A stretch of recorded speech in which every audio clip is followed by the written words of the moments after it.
What's up mga brad? Lang rin na punta. Pero ato ang kuhan mga brad, itong paon kay 5 na kadlaw nga na-stack. Wala na ito malaga katong naisigig strip ng hangin. Ay, grasya mga brad. Tambak. Oh, tapas kayo. Iarang gikaon ang isda nga gamay. Ang naka kubit ani primero isdang gamay inya.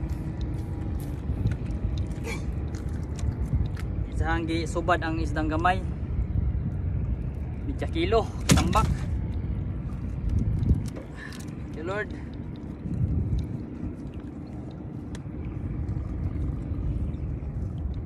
Pangit na lagi mga brad basta mabahaw na ang paon.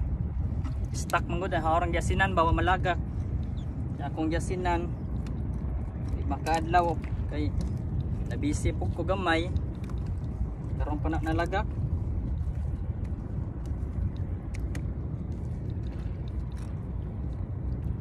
Renta kadupan yung gilagakan ron mga brad padung sa 70 na taas na kay kung nabira pero gamay pa ang isda kaya pa kabuo minus tige pa sa kuan bahaw ang paon.